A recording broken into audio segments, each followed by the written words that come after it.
everyone, and welcome to 1923 Main Street, where pavement, powder, and perfect swells combine with travel style every week.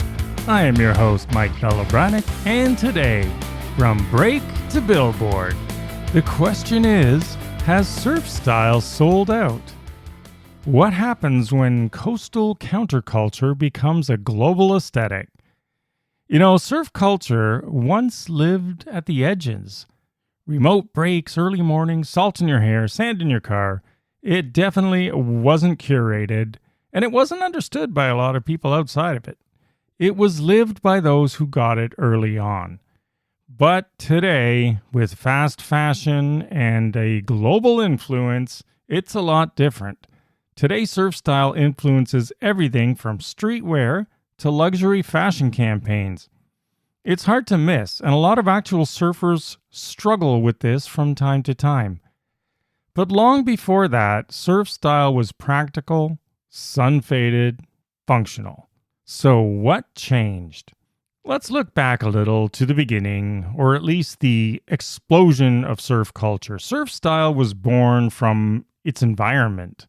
Unlike a lot of fashion trends, or even skate style that I talked about recently, surf style emerged directly from climate and function. Loose tees for airflows, hoodies for post-session relaxing coming out of the ocean, sometimes you're a little chilly, faded colors from the sun, of course, and graphics inspired by waves, boards, travel, and everything else. It was not about polish, it was about freedom. Platforms like the World Surf League have really elevated surfing into a global spectacle, and I don't mean that in a bad way, expanding its audience dramatically. This is great for the sport, for the surfers involved, and for everyone who enjoys surfing just to get a little closer to it year-round if they don't live at a break spot. But this kind of expansion changes perception. And that's when we come to the rise of the surf aesthetic.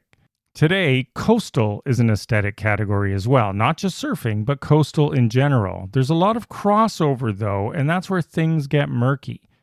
Minimal graphics, relaxed silhouettes, washed palettes, these are all part of coastal style, too. Lots of people love coastal living and don't know a thing about surfing, and that's perfectly understandable. But real surf style has always been less curated and more personal.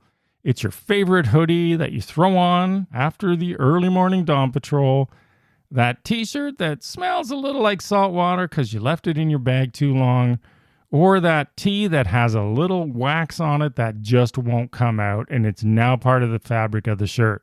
It really becomes part of the design.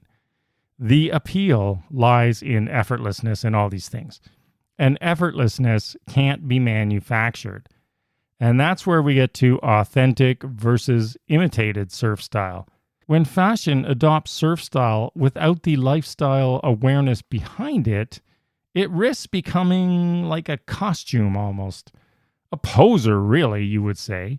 Authentic surf apparel carries with it things that fashion brands just don't get. The comfort of all-day coastal conditions, durability against sun and wash cycles, graphics that are really rooted in the culture and not a cliche they just sort of made up, and relaxed structure that feels natural. And I talk a lot about the different cottons and structures that we consider when we create apparel here. So at 1923 Main Street, the surf influence isn't about palm tree stereotypes. It's about the mindset, the horizons, the independence, the movement, the things that have meaning to us and we hope also to you. So the question is, has surf style sold out?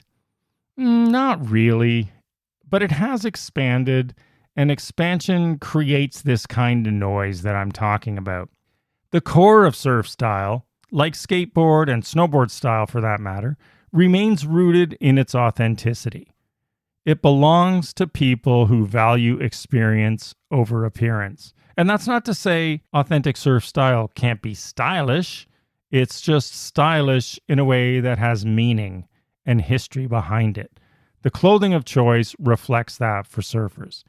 So the brands that we all know and love, the brands that endure, are the ones that remember where the style came from and design without ever forgetting the shoreline.